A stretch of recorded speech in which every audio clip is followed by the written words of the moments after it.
Di sebuah kerajaan yang megah di kaki Himalaya, lahirlah seorang pangeran bernama Siddhartha Gautama. Kelahirannya disambut dengan sukacita dan ramalan agung. Para pertapa bijak meramalkan bahwa sang pangeran akan menjadi seorang penguasa dunia yang hebat, atau seorang yang tercerahkan yang akan menunjukkan jalan kebenaran kepada dunia. Ayahnya, Raja Sudodana, menginginkan putranya menjadi penerus takhta. Untuk memastikan hal itu, sang raja melindungi Siddhartha dari segala bentuk penderitaan. Ia membangun 3 istana megah untuk sang pangeran, masing-masing untuk musim yang berbeda. Di dalam dinding istana, hidup Siddhartha penuh dengan kemewahan dan kesenangan. Ia dikelilingi oleh musik, tarian, makanan lezat, dan segala hal indah yang bisa dibayangkan. Ia tidak pernah melihat orang tua, orang sakit, atau kematian. Baginya, dunia adalah tempat yang sempurna tanpa celah. Ia tumbuh menjadi pemuda yang cerdas dan kuat, menikah dengan putri Yasudhara yang cantik, dan dikaruniai seorang putra bernama Rahula. Hidupnya tampak lengkap dan tanpa kekurangan.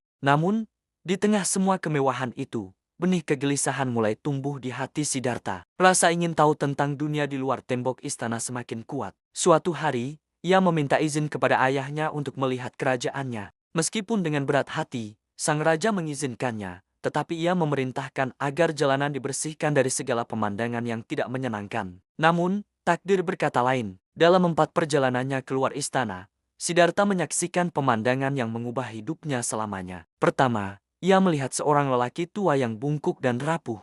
Kedua, ia bertemu dengan seorang yang sakit parah, merintih kesakitan. Ketiga, ia melihat prosesi pemakaman, menyadari bahwa kematian adalah akhir yang tak terhindarkan bagi semua makhluk hidup. Pemandangan ini, yang dikenal sebagai 4 pemandangan, mengguncang jiwanya hingga ke dasar. Ia menyadari bahwa kemewahan istana hanyalah ilusi yang menutupi kenyataan penderitaan universal, usia tua, penyakit, dan kematian. Pada perjalanan keempatnya, ia melihat seorang pertapa yang berjalan dengan tenang dan damai. Wajah pertapa itu memancarkan ketenangan yang mendalam.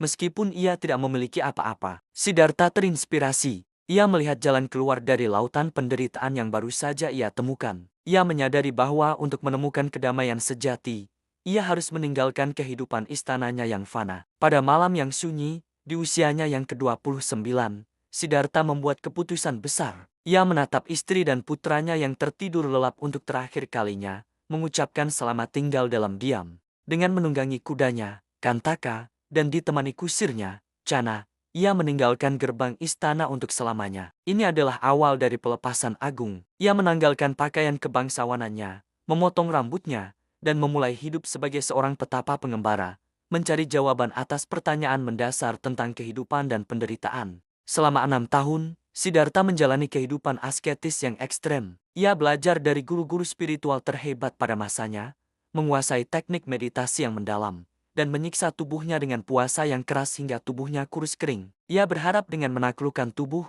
ia bisa membebaskan pikirannya. Namun, semua usahanya terasa sia-sia. Ia menyadari bahwa menyiksa diri sama tidak bergunanya dengan hidup dalam kemewahan. Keduanya adalah ekstrem yang tidak akan membawa pada pencerahan. Meninggalkan praktik asketisme ekstrem, Siddhartha menemukan jalan tengah, sebuah jalan keseimbangan antara pemanjaan diri dan penyiksaan diri. Suatu hari, ia menerima semangkuk nasi susu dari seorang gadis desa bernama Sujata, yang mengembalikan kekuatannya. Dengan energi baru, ia duduk di bawah pohon Bodhi, bersumpah tidak akan beranjak sampai ia menemukan kebenaran sejati, bahkan jika tubuhnya hancur menjadi debu. Saat ia bermeditasi, Mara, personifikasi godaan dan kejahatan, datang untuk mengganggunya. Mara mengirim pasukan iblis yang menakutkan, putri-putri cantik untuk merayunya, dan bahkan mengklaim takhta pencerahan sebagai miliknya. Namun, Siddhartha tetap tak tergoyahkan. Dengan menyentuh bumi, ia memanggil bumi sebagai saksi atas perbuatan baiknya di kehidupan lampau. Bumi bergetar,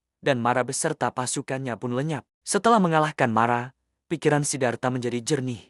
Dalam meditasinya yang mendalam, ia melihat semua kehidupan masa lalunya, memahami hukum karma sebab dan akibat, dan akhirnya, ia memahami 4 kebenaran mulia dan jalan utama berunsur 8, akar dari segala penderitaan dan jalan untuk mengakhirinya. Pada saat fajar menyingsing, Siddhartha Gautama mencapai pencerahan sempurna. Ia telah menjadi Buddha yang tercerahkan. Selama 45 tahun sisa hidupnya, Sang Buddha berkelana menyebarkan ajarannya, Dharma, kepada semua orang tanpa memandang kasta atau status. Ia mengajarkan jalan welas asih, kebijaksanaan, dan pembebasan dari penderitaan. Ajarannya yang mendalam dan penuh kasih telah menjadi cahaya bagi miliaran orang selama ribuan tahun, menawarkan jalan menuju kedamaian batin dan pencerahan. Legenda Siddhartha Gautama bukan hanya kisah seorang pangeran, tetapi sebuah perjalanan abadi dari kegelapan menuju cahaya, dari penderitaan menuju pembebasan, yang terus menginspirasi umat manusia hingga hari ini.